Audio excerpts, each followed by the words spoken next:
આપણા ઘરમાં ફર્નિચર હોય, પલંગ ધારો કે દિવાલ પર આ બાજુ છે તો એને આ બાજુ ખસાડી દેવો, સોફો આ બાજુ પડ્યો છે તો આ બાજુ મૂકી દેવો. આપણે રોજ નીચે બેસીને જમીએ છીએ, કોઈક વાર લાવો ને સાદા ટેબલ ખુરશી પર બેસીએ, રોજ ડાઇનિંગ ટેબલ પર ખાઈએ છીએ, લાવો ને આજે નીચે બેસીને જમીએ. આજે આપણે રોજ 7-8 વાગે જમીએ, લાવો આજે 10 વાગે જમશું.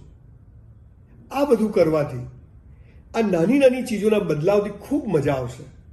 આપણે ઓફિસથી રોજ 6 વાગે નીકળીએ છીએ, લાવો ને આજે હું 8 વાગ્યા સુધી કામ કરું. આજે હું ઓફિસ 10 વાગે જઉં, લાવો હું 8 વાગે જતો રહું. આ તમે કરી જુઓ અને યુ ફીલ ધ મેજિક કે કેટલી સરસ મજા આવે છે. આપણે ભલે ઉપવાસ નથી કરતા એક પણ, ચલો અઠવાડિયામાં 1-2 ઉપવાસ કરી નાખીએ. આપણે 1 મહિનો રોટલી ખાવી જ નથી, કંઈ બી બીજું ઓપ્શન જે ભાઈ વાઈફને કાંઈ જે બનાવવું બને, પણ રોટલી નથી ખાવી. મહિનો ખીચડી ખાવી જ નથી, બટાકાનું શાક મહિનો ખાવું જ નથી.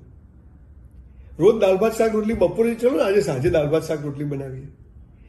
બહુ પૈસાની જરૂર નથી, ખાલી જિંદગીને જુદી રીતે જોવાની વાત છે. અને આ જો કરીશું એટલી મજા આવશે.